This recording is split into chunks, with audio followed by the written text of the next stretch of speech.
For those with a serious or terminal illness or disability, Canadian courts, lawmakers, and culture say there are only two options: a slow, painful death, or a quick, easy, assisted suicide.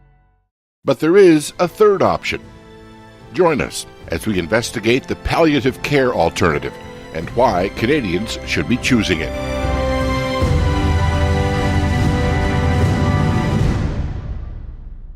We now turn to a different perspective on palliative care altogether, a theological one. And for that, we head to the Canadian Reformed Theological Seminary to speak with Dr. Theodore Van Raalte, Professor of Ecclesiology and Ethics. How do we love our neighbor in a situation where love has been so redefined as to include putting people to death, whether voluntary or involuntary euthanasia, requested or not? Our practice of love would include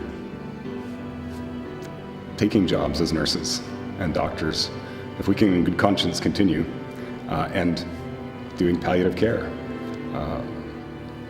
Our families should be a model of love. When one of our loved ones is in ER and we surround the bedside and sing some psalms and hymns, it should be a witness to the community that there's a different approach to matters of life and death, and that the sanctity of life ethic is robust and warm, and it really is an ethic of love. Let me give you an example. One of my colleagues had an uncle recently who went into cardiac arrest and went into ER. While there, his condition did not improve, and he was comatose, and his heart rate was being monitored, his breathing was being monitored, and the family gathered, and his heart rate was at about 110 beats per minute.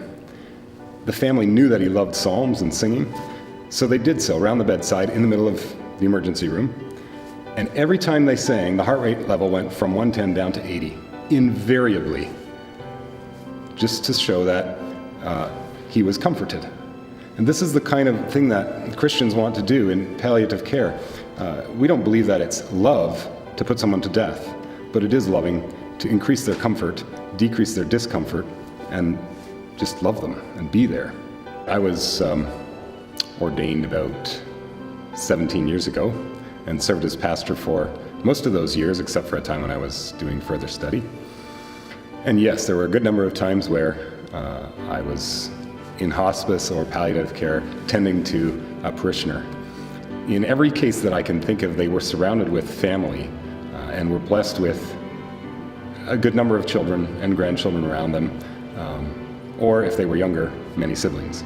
And in each case, the care of the hospital or the hospice was tremendous. It was extraordinary. They were really cared for and loved. The concern was to alleviate their pain and just provide them with the best atmosphere with their family around them. When I think about something like end-of-life care, it's not just that person's suffering and pain, but my response to your suffering and your response to my suffering forms me.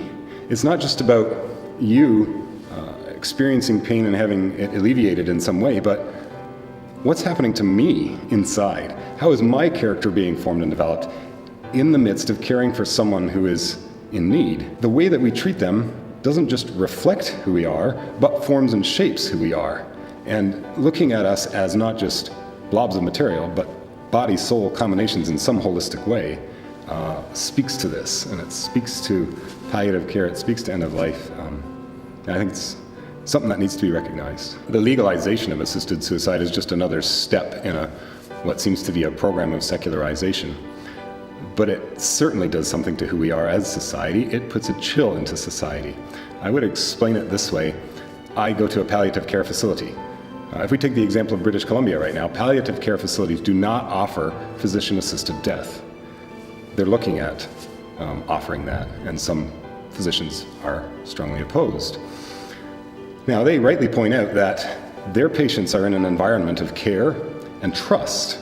They trust that the sole purpose of the palliative care facility, the sole purpose of being in hospice, is to be cared for, to feel worthwhile, to matter, and just to be loved and surrounded with love.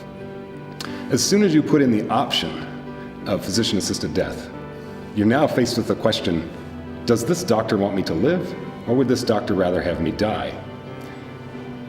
And it erodes the trust relationship that you would have with the doctor. The lack of care for the marginalized, the poor, the underprivileged was a mark of pagan society for centuries. We really live in a Christianized society, and so many of these good things have grown and developed out of a Christendom of sorts. So we can look back and see that in the Roman Empire, the church was the body that people began to recognize cared for the exposed infants. If anything is central in the Christian community, it's the words of Jesus. And the Lord Jesus is the one who is known throughout the world as the compassionate teacher who laid down his life so that others would live. And in his ministry, he once said, and I'm thinking here of Matthew 11, and I just have my Bible here, where Jesus said, "Come to me, all who are weary and burdened, and I will give you rest. Take my yoke upon you and learn from me, for I am gentle and humble in heart, and you will find rest for your souls." When I look around society, when I look inside myself, rest for our souls, what more do we want? We want peace, and there's such a lack of it in this world. And Jesus invites people to him, and he's particularly looking out for the marginalized, the downtrodden, the poor, those without any means to care for themselves. And the Christian community adopted that as its ethic to such a degree that the Apostle John would write, "Whoever does not love does not know God, because God is love." And love in the Christian community is not just a feeling that I feel and tell you I feel it, but it is put into words and it is put into actions. And the legalization of doctor-assisted suicide in Canada may lead to an increase in the level of care that religious facilities provide as an alternative, so that people can go where they will be served by those who believe that love is of God.